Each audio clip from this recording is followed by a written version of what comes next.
مباہلے کا وقت اکثر میں سوچتا ہوں کہ عیسائی جو نجران کے پادری لوگ آئے، آپ تو جانتے ہیں ساری چیزیں، تو جب ویسے بات چیت ہوئی، انہوں نے نہیں مانا، رسالت کو نہیں مانا، توحید کو نہیں مانا، تو اللہ رب العالمین نے اس دلیل کے ذریعے سے استفادہ نہیں کیا۔ اگر اللہ چاہتا کہ حضرت عیسیٰ کا جو اعجاز تھا، جو معجزات ان کے پاس تھے کہ وہ انی اخلق لکم من الطین کہیئۃ الطیر، اور مٹی کے پرندے بنا کر جو ہے ان میں پھونک مارتے تھے، اڑ جاتے تھے، یا وَأَبْرِئُ الْأَكْمَحَ وَالْأَبْرَصَ بِإِذْنِی، یعنی نابیناؤں کو بینائی دیتے تھے، برس کے مریضوں کو شفا دیتے تھے، وَأَسْتُخْرِجُ الْمَوْتَىٰ بِإِذْنِی، یعنی مردہ زندہ کرتے تھے۔ یہ سارے معجزات ان کے پاس موجود تھے۔ میں یہ سوچتا ہوں، اکثر بیان بھی کرتا ہوں کہ اللہ اگر چاہتا تو رسول اللہ صلی اللہ علیہ وآلہ وسلم سے کہتا کہ اے محمد، آپ بھی ان کو مردہ زندہ کر کے دکھا دیں، آپ بھی نابیناؤں کو بینائی دے کر دکھا دیں، ان کو کسی نابینا کی آنکھوں پر ہاتھ پھیرتے بینائی آ جاتی، یا برس کے مریضوں کو شفا دیتے، ٹھیک کر دیتے۔ رسول اللہ اگر قبرستان جاتے اور کہتے کہ سب مردے زندہ ہو جاؤ تو زندہ ہو جاتے، لیکن یہ آسان طریقہ تھا، اللہ اپنی توحید بھی منوا سکتا تھا، رسالت بھی منوا سکتا تھا، لیکن اللہ رب العالمین نے یہ دلیل کا استعمال نہیں کی کہ رسول اللہ سے نہیں کہا کہ آپ ان کو مردہ زندہ کر کے دکھا دیں۔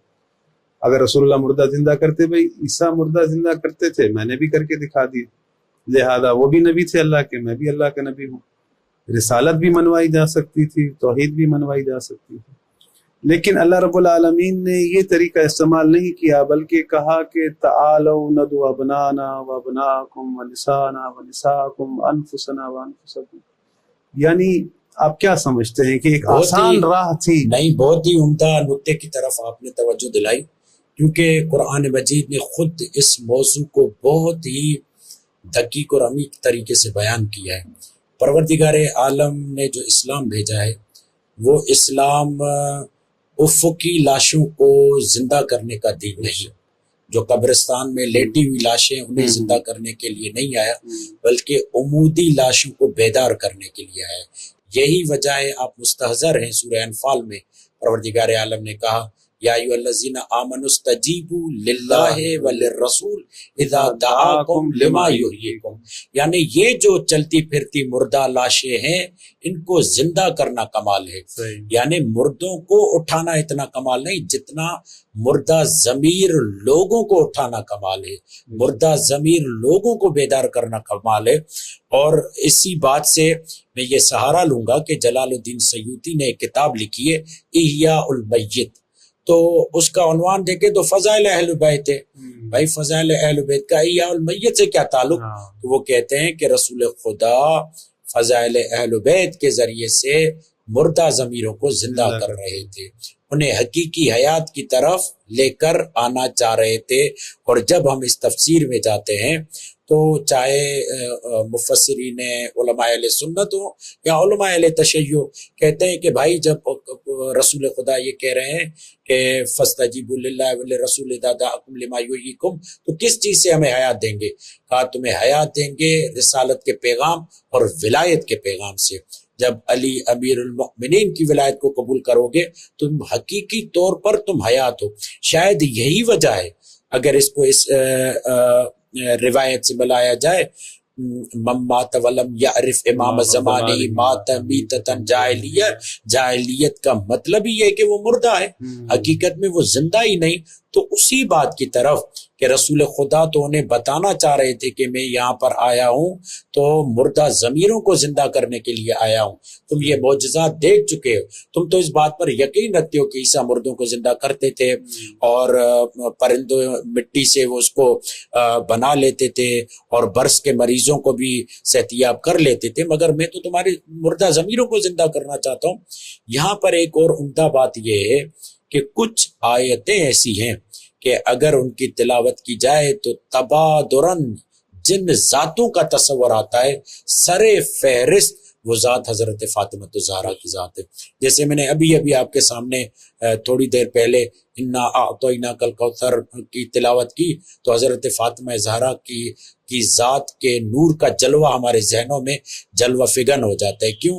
اس لیے کہ معلوم ہے کہ حضرت فاطمہ زہرا صلوات اللہ تعالی علیہ فقط اس آیت کا مصداق نہیں ہے، امام حسن بھی ہیں، امام حسین بھی ہیں، اہل البیت بھی ہیں، مگر پہلا جو تصور آتا ہے وہ فوراً تبادر کے طور پر حضرت فاطمہ زہرا کے نور کی تجلی آتی. فقط یہ آیت نہیں ہے، مثلا دوسری آیت کی طرف جب ہم پڑھتے ہیں اور اس آیت کی تلاوت کرتے ہیں تو وہاں بھی ہمیں فوراً جس ذات کا تصور آتا ہے وہ حضرت فاطمہ زہرا کی ذات ہے.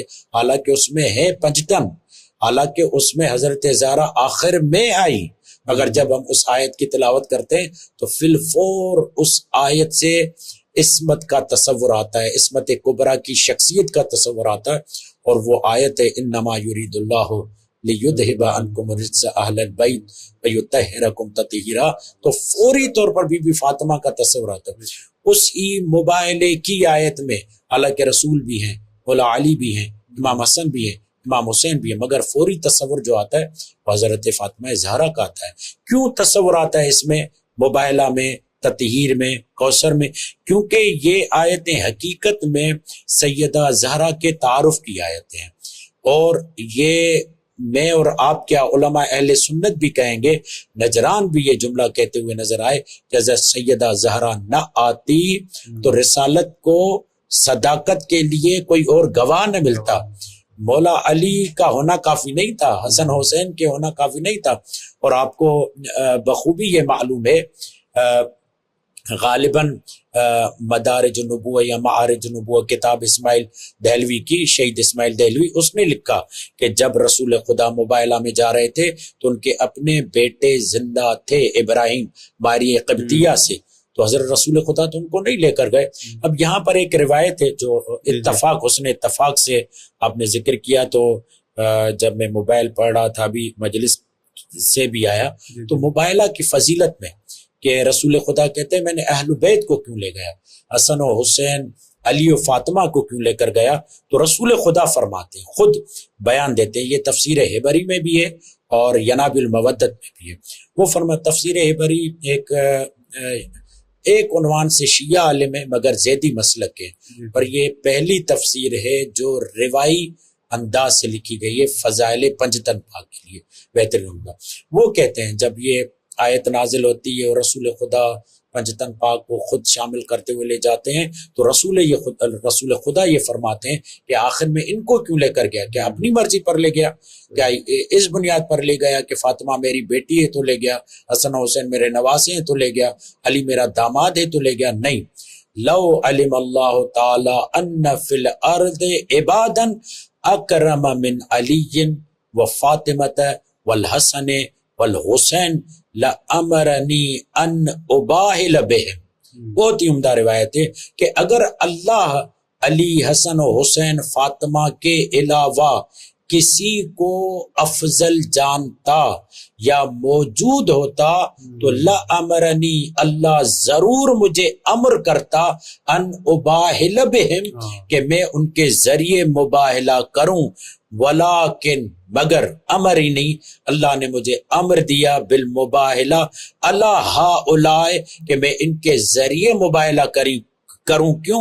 وہم افضل الخلق، کیونکہ اس وقت میرے بعد اگر مخلوق میں کوئی افضل تھے تو یا علی تھے یا حسن تھے یا حسین تھے یا فاطمہ زہرا تھی. گویا کہ رسول خدا، جیسے ہم لوگ کہتے ہیں نا کہ اشکال مقدر کا جواب، تو رسول خدا پہلے ہی اشکال کا جواب دے رہے ہیں کہ اے میرے صحابیو، اے میرے ساتھیو، اے میرے دوستو، اے میرے جانثارو، اے مجھ پہ فدا ہونے والو، یہ مت سمجھنا میں اپنی مرضی سے لے جا رہا ہوں. حالانکہ قرآن یہ کہتا ہے وما اتاکم الرسول فخذوہ وما نہاکم عنہ فانتہوا، جو رسول دے اسے لے لو، جس سے منع کر لیں اسے چھوڑ دو.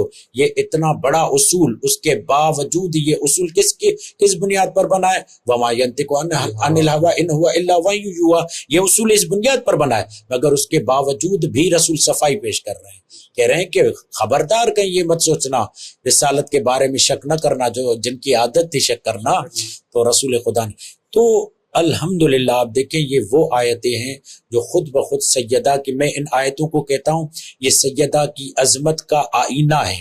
جیسے ہی ہم ان آیتوں کے سامنے آتے ہیں پہلے عصمت کبریٰ کا نور جلوہ فگن ہو جاتا ہے، ہم خاضع ہو جاتے ہیں. اور ایک وجہ جو میں سمجھتا ہوں جب ہم یہ آیت تلاوت کرتے ہیں تو فوراً تمام مؤمنین اس آیت کے بعد درود پڑھتے ہیں، اس کی ایک وجہ یہ ہے کہ حضرت فاطمہ زہرا کی ذات کی وجہ سے درود پڑھتے ہیں، کیونکہ آپ کو پتہ ہے کہ ہم مولا علی کا نام لیتے اتنے حساس نہیں ہوتے، حالانکہ مولا علی پہلے امام ہے، مگر یہ ہو نہیں سکتا کہ ہم سیدہ زہرا کا نام لیں، ہمارے سروں سے پہلے ہمارے دل جھک جاتے ہیں. کوئی شک نہیں. کیوں؟ اس لیے اس کی دلیل کیا ہے؟ اس لیے کہ رسول خدا سیدہ زہرا کا فقط احترام نہیں کرتے تھے، تعظیم کرتے تھے، اور تعظیم کی دلیل یہ ہے کہ وہاں دل جھک جاتے ہیں. اسی لیے اللہ نے کہا وَمَن يُعَظِّمْ شَعَائِرَ اللَّهِ فَإِنَّهَا مِن تقوی القلوب. اور اسی لیے مومن جب علم کو دیکھتا ہے سر بعد میں جھکاتا ہے، دل پہلے جھک جاتا ہے، کیونکہ تعظیم کا تعلق عقیدے سے ہے، احترام کا تعلق معاشرتی تقاضوں سے.